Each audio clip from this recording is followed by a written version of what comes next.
Everywhere I go here, whenever I walk into a store, whether it's the security guard, the guy that's doing the shopping carts, whatever it is, they always say hi, good morning, good afternoon.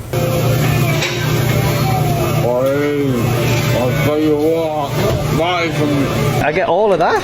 Oh my goodness, wow. Thank you. I don't know what to say. Welcome to Texas. It is hotter than Satan's butt crack out here. And I was literally flabbergasted because in the UK, you do not get anything for free. A stranger picking up the tab and hand-delivering his own police badge as a keepsake. A grown man describing air conditioning like it's the single greatest invention in human history. A woman almost too stunned to accept a simple drink refill because where she's from, that just doesn't happen. These aren't isolated stories. They're happening to European after European over and over, in different cities, in different states, to people who had no connection to each other beforehand. And once they experience it, something strange happens. Going home hits different. In this video, we're looking at the American moments and everyday comforts that Europeans didn't just enjoy, they genuinely couldn't stop thinking about once they left. Let's get into it. Let's start in Texas, in a local bar that doesn't look like much from the outside. A European couple walks in expecting a quiet drink,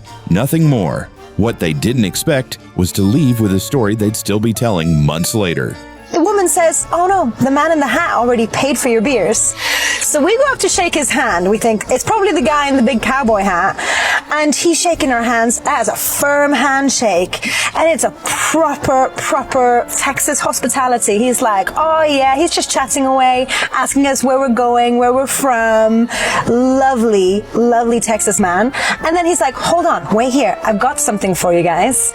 And he gave us both this heavy-duty pin from the Amarillo Police Department, and it's heavy. It's really heavy-duty, and he's like, this is for you guys. And then everyone's chatting away, and we're shaking everyone's hands, and then as we're leaving, somebody else is like, oh, I overheard you chatting. Everyone is so friendly. Normally this kind of bar maybe would intimidate me a little bit. In Texas, no point in being intimidated because everyone is literally has a heart full of gold, it seems like. That was the nicest thing. Pockets full of gold. Yeah, and pockets full of coins. That's the kind of moment that sounds made up until you actually see it happen. A total stranger not just paying for their drinks, but handing over a genuine piece of himself, a heavy-duty pin from his own police department, just to make sure they remembered Texas fondly. It's easy to laugh off Southern hospitality as a stereotype. It's a lot harder to laugh it off once you've experienced it firsthand. But warmth from strangers wasn't the only thing catching these visitors off guard. For a lot of Europeans, there was one comfort in particular that came up again and again, something so ordinary to Americans that most wouldn't think twice about it. This is roasting. 35 degrees Celsius. I've taken all my pictures outside and I'm like, I just need to find me some shade, and I just want to experience what it's going to feel like to actually walk into the stadium, to feel the air conditions. Oh, this is glorious. Absolutely glorious. It's like stepping into a fridge. Living the dream. I can feel myself rapidly cooling down. This is what dreams are made of. Watch how quickly his whole demeanor changes the second he walks through those doors, from visibly overheating outside to practically euphoric the moment the cold air hits him. It's such a small thing, air conditioning, but to him, in that moment, it might as well have been the best thing that's ever happened to him. And he's far from the only one who feels that way. This next traveler takes it even further, fully convinced that America's greatness comes down to exactly one thing. I have found out why America is so great. And it is one thing and one thing only. Air conditioning. It is the greatest thing I have ever experienced. It is hotter than Satan's butt crack out here. But what makes it bearable is the air conditioning. I believe you need to add a verse to your national anthem that talks about air conditioning. Americans are only scared of one thing, and that is being hot. But I love it. I love it. He's only half joking when he says it deserves a verse in the national anthem. But it's not just the air conditioning that's completely rewired his brain since arriving. It's what Americans do with their drinks too. The ice in everything, something that I figured out while being here, is that ice makes everything better. I am convinced Americans put ice in every drink. The other day, I was out for breakfast, and I was at a cafe. I look over, and a man had ice in his milk. Oh, Americans love ice so much that le Titanic, whatever you say, I believe the Titanic was out to get more ice. Here in Texas, I see these signs that say that some people want ice. I don't understand that, and then people tell me that ice will take me away. What is this? By the end of that clip, he's genuinely bewildered by how much ice ends up in American drinks, coffee, milk, everything. It sounds like a joke, but for a lot of Europeans, that's a real and constant source of confusion. And speaking of drinks, this next moment might be one of the most relatable culture shocks in this entire video. One thing that severely shocked me about the US when I went traveling there, on our first RV road trip, we went into a pub, ordered 2 non-alcoholic drinks. I finished my lemonade, the guy came over, took my drink, filled up another lemonade and brought it over to me, and I was like, oh, no, I'm fine, like, I don't need another one, because obviously in my mind I thought I was gonna have to pay for another one. I thought, why is he doing that? And then he said to me, he threw it away, and then he said to me, oh, you didn't have to pay for it anyway. And I was like, wait, sorry, what? Like, I thought he was maybe like flirting a little bit, but then I was like, wait, what do you mean? Because James was with me, so obviously he wasn't flirting. So I was like, wait, what do you mean it's free? And he was like, oh, you get free refill drinks and free drinks. And I was like, what, does this happen everywhere? And he was like, yeah, most places in the US. And I was literally flabbergasted, because in the UK, you do not get anything for free. If you order a Diet Coke, if you order a lemonade, you have to pay for each separate one. You do not get free refills. You do not get free anything. So when I say I miss this so much in the US, and I really rinse it in the US, I really, really do, unfortunately, with the lemonades. Oh my God, the lemonades in the US are amazing.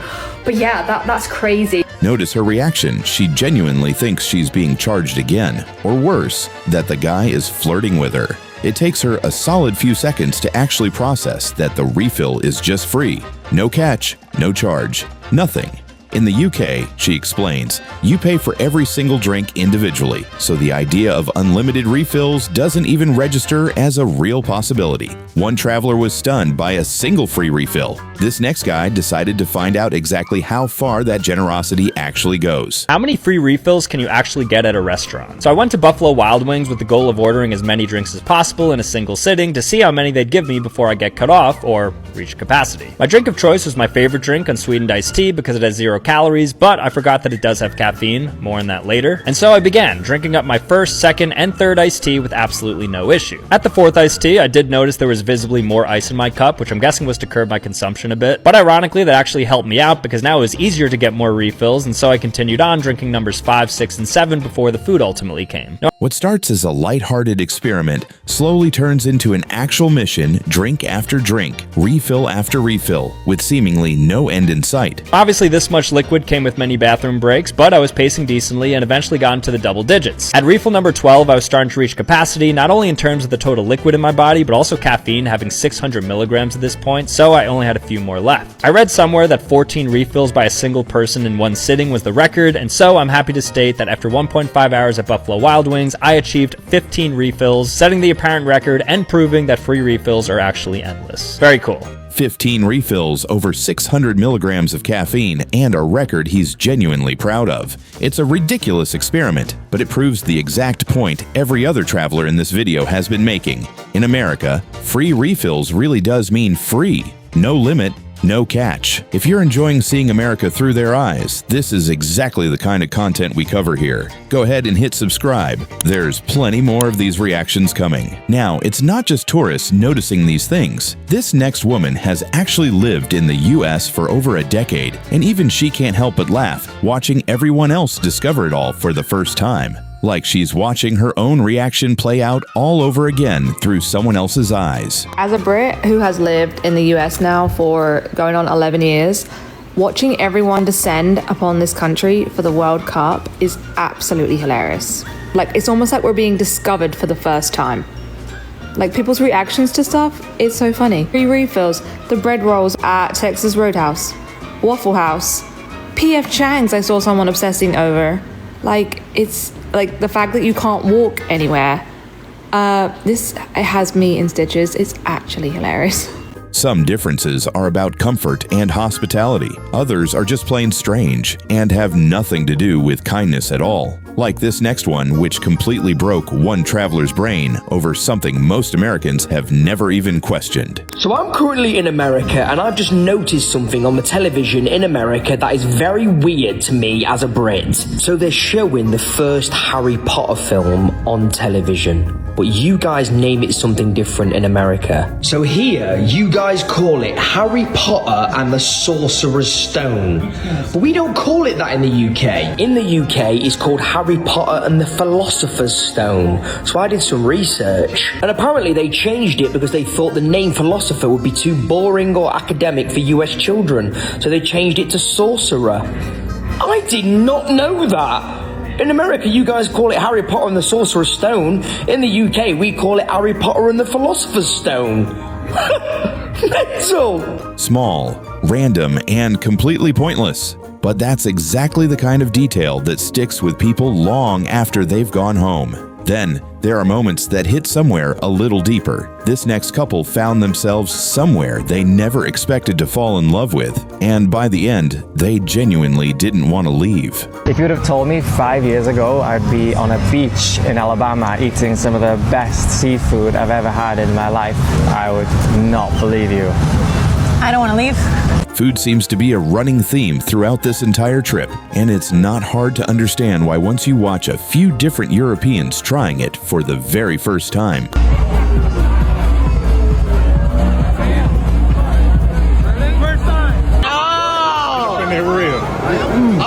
That's it right there. Hey, on a scale of 1 to 10, where you put that? 10.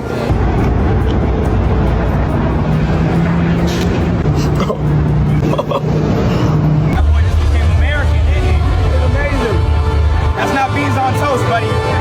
No, it's better than beans on toast, that's for sure. Wow. This chicken is a good one. Good. That combination is Yeah. so good. I'll tell you what, that is some... Mark one splatter, triple over me.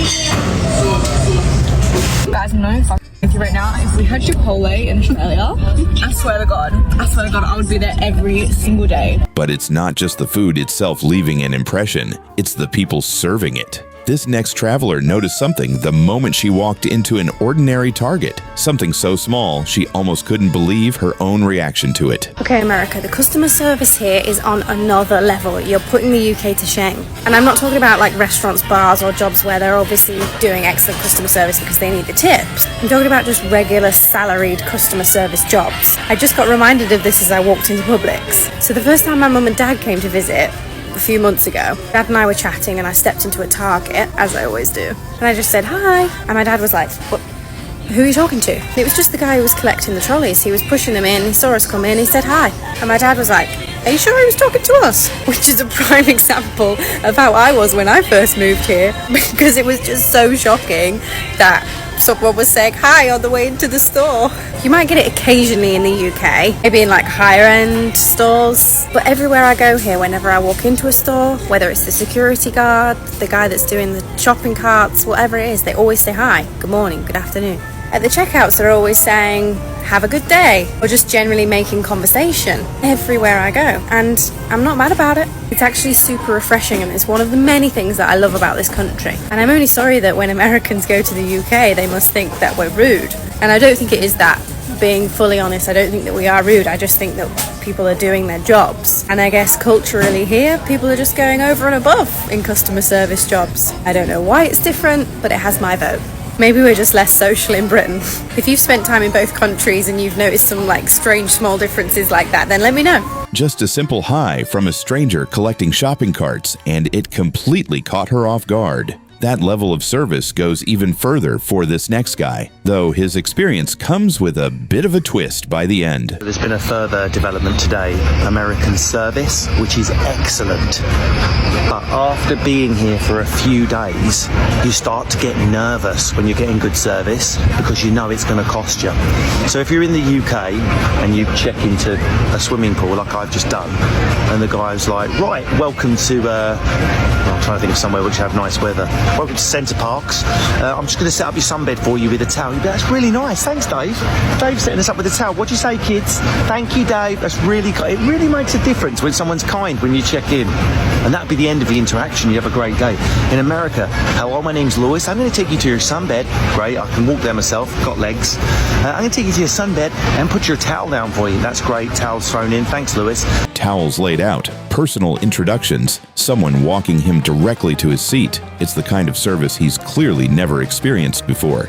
But just when he thinks the interaction is over, there's one more thing waiting for him. Also, the toilet's there. There's the pool in case you want to go in. When you go in the pool, you get wet.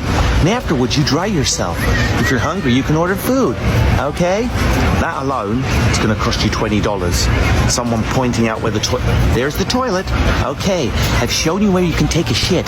Now you can put your optional gratuity into my hands. It's just $20 to find out where you can take a shit. Have a nice day now. Alrighty then, optional gratuity. Turns out, all that hospitality comes with a price tag attached, $20, just to be shown where the bathroom is. Not every surprise in America is a pleasant one, and this next couple found that out in a much more inconvenient way. So one major difference between the US and the UK is the public restrooms. They are almost non-existent here, and if you do find one, you have to pay to use it. Yeah, what's up with that? Why do you gotta pay to poop in this country? And just be aware that also they only take cash, not cards, which was a big problem for us because we've just been using our cards for everything. We don't actually have any UK cash. So we found a bathroom, but I didn't have any cash on me. So I was really tempted to just ask some random kind stranger if I could borrow 30 pence just so I could use the bathroom because I had to go that bad. But alas, we could not find any cash. So I think we ended up just coming back to the hotel so I could go to the bathroom. When you have your kids and whenever you're leaving somewhere, now did you go potty? Make sure you have to adopt that same policy with stuff. Basically. So every time you leave the hotel, just make sure you go to the bathroom before you leave because you will not find a bathroom out on the street. They do not exist here. I wonder if that's why all the phone booths smell like this. Oh, yeah, probably. People don't want to pay to use the bathroom, so they just pee in the phone booths. That would explain a lot. No public restrooms, cash only, and an emergency that nearly forced them to ask a complete stranger for spare change. And finally, no video about America would be complete without talking about the one thing everyone warns you about before you even arrive: the portion sizes, starting with something as simple as a large fries. I know everyone goes on about American portion sizes, how they're bigger than everywhere, and to be honest, I thought it was a myth. I thought maybe a little bit bigger. Then I ordered a large fries from McDonald's, and look at this. That is one large fries. Okay, they brought it over to me, and I literally thought they gave me the wrong order. That is one large fries. Thoughts? That's just outrageous. Like, I don't think we can eat that between us. No, one large fries. Absolute joke. He genuinely thought they'd made a mistake with his order, and if a large fries can catch someone that off guard, wait until you see what happens once Texas gets involved. What? I asked a medium size. That's medium. Ma che medium? Madonna! My entire family can drink from here for 1 month. So this is a medium size? Yeah. Madonna We're Santa. in Texas, everything is bigger. But also, why you have to pay more for a bigger size if I have the free refill? Because that you can take out and you just have it for the entire day. But there is no sense. You have the free refill. You know how many calories is this? How many? I don't know. At least 2 plates of pasta. Is it good though? It's sugar. It's good. For sure it's good. Dai, take it. No! No. Pick it up. Oh! Perfect size. Now you take it. An entire family could drink from that cup for a month, according to him, and he's not exactly exaggerating. And to close things out, one final reaction to what might be the single most Texas-sized portion in this entire video. Can I please have a roast beef? Oh, that looks so good. It looks so juicy. I'm not getting all that, obviously. Wait, I'm getting all of that? Wait, what? She's joking. No, she must be joking. No way, what? I get all of that? Oh my goodness, wow. Thank you. I don't know what to say. Welcome to Texas. Is this a normal size? It is? Is this Texas style? No, I would say it's Texas style. All right. Service about an 18 to 20 ounce portion of prime rib. Wow, amazing. All right, ready for a light lunch here in Houston, Texas? From free refills to portion sizes to complete strangers going out of their way to make someone feel welcome, it's easy to see why so many of these travelers struggle to let go of their time here. Let us know in the comments which one of these you think would shock you the most, and we'll catch you in the next one.